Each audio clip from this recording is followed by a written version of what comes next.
So here are a few of the retro video games that I've been able to get from GameStop over the past month. And I want to just let everyone know who's considering using GameStop for retro video games. I want to let you know that the employees are the final boss. Now, if you shop at GameStop enough, you probably already know this, but the employees are definitely the final boss. And what I would honestly recommend someone who's using GameStop to buy retro games is try to find a retro GameStop or a GameStop with good retro games that does not have an employee there that also collects retro games. Because if you happen to frequent a GameStop with an employee that buys retro games, say goodnight. You will never see a Pokemon game. You will never see anything of significant value. And depending on where you're at in the country, you may never see a certain type of brand hit the shelf. So like right now, I'm in Southern California. And for those of you who don't know, Southern California tends to lean a lot more to Nintendo, right? People just like Nintendo games more. They buy Nintendo games more. They like their DSs, their 3DSs.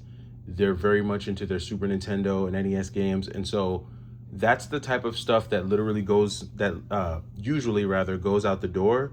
Whereas like when I lived on the East Coast, people actively were looking for like Sega Dreamcast.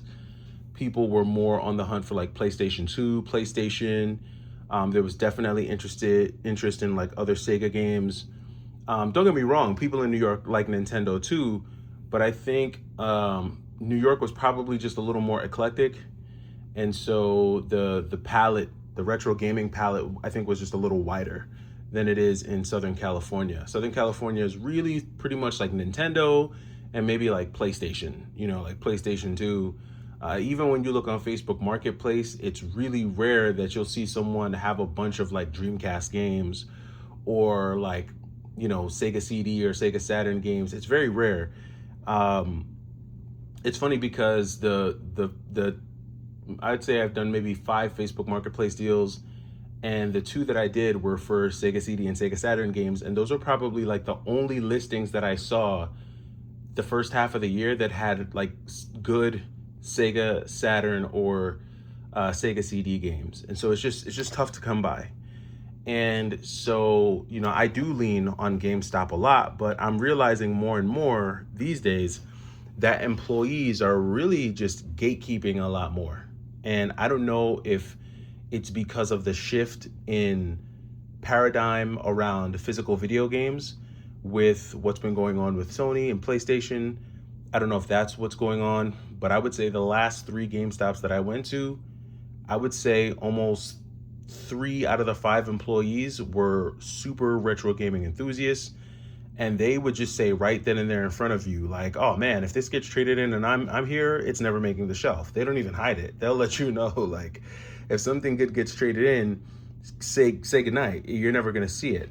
Now, of these games that are here, I think part of the reason why these games were still around, and this is just a small portion of the retro stuff that I've been able to find there, but when it comes to games like TMNT or like Wario Twisted, or even a game like Ristar, a lot of employees will probably pass up on these games because they do come with a hefty price tag, even for GameStop. So I think GameStop sells Ristar loose for like $69, right? So I'm assuming with like the employees, maybe they get 20, maybe 25% off. So if that's the case, you're still looking at paying north of $50 for a loose Sega Genesis cart. Now, unless the employee is aware that this Ristar cart actually goes for $100, they're probably going to look at it on face value and say, I'm not paying $50 for this. Kind of a similar story here with like WarioWare Twisted, right? So like most employees, they're not going to see why they would pay, $65 to $70 for this loose cart for Wario Twisted on the Game Boy Advance. And these are kind of the games that they would probably pass up. They might also pass up like The Legend of Zelda for the GameCube because this is a pretty common game. Like, do you see it every day in GameStop? No, but I've probably ran into this game at GameStop at least 10 times this year, right? So this is not rare. it's just, I would say, harder to come by. So when you do see it, you're like, let me go ahead and grab it, especially when it's complete. Now, the odd thing about this Zelda game is that whenever I found it, it's always been complete and it's always been in good condition. To be quite honest with you, I've rarely come across this game at GameStop where it's not complete or it's not in good condition. Now, that could just be my luck. Everybody's luck is different. But because of how, somewhat common this game is, a lot of employees will probably pass up because they may not see the value in paying $60 for this game. And then you have a game like Mickey Mouse Castle of Illusion. Again, because of where I'm at, Sega Genesis isn't super popular. So someone would probably see, an employee would see a game like this, 9 times out of 10, they probably don't even have a Sega Genesis. They're probably not even, they don't even have a console to play this on. And so they're going to see it and be like, it's a Genesis game, it's a Mickey Mouse game at that, and I'm going to pass, not realizing that there is significant value to this game, and it's a very fun game. There are a number of Mickey Mouse games that came out on the Super Nintendo. I think Sony produced one, Capcom produced another one. I think there's three Mickey Mouse games on the Super Nintendo. But Castle of Illusion is actually top tier. I want to say that it's probably better than all of them, if I'm being quite honest with you. This one's a little bit more nostalgic for me. But again, it just boils down to awareness, right? So what I've gathered is that when a lot of GameStop employees say that they love retro, here a lot of them are talking about Pokemon, Mario games, certain RPGs. It's very RPG centric down here. So they really like their Final Fantasies, their Square Enix games, their Squaresoft games, their Tales of games, things like that. Of course, survival horror. So they're going to be looking for Silent Hill games. They're going to be looking for, the stuff that's really popular, the stuff that gets talked a lot about on YouTube, but they're not necessarily paying attention to some of those niche games. So if a rare shoot 'em up is sitting in a GameStop, 9 times out of 10, they're not really gonna know. If it's a copy of Ikaruga, or if it's a copy of Lightning Force or Thunder Force 3, or if it's a beat 'em up, a certain beat 'em up that they may not be aware of. A lot of times those will fly under the radar of employees because to them it's just another beat 'em up, or it's just another shoot 'em up. They don't care about that, but they're gonna care about the stuff that's talked a lot about on YouTube, or is popularized, or is the stuff that everyone's going after.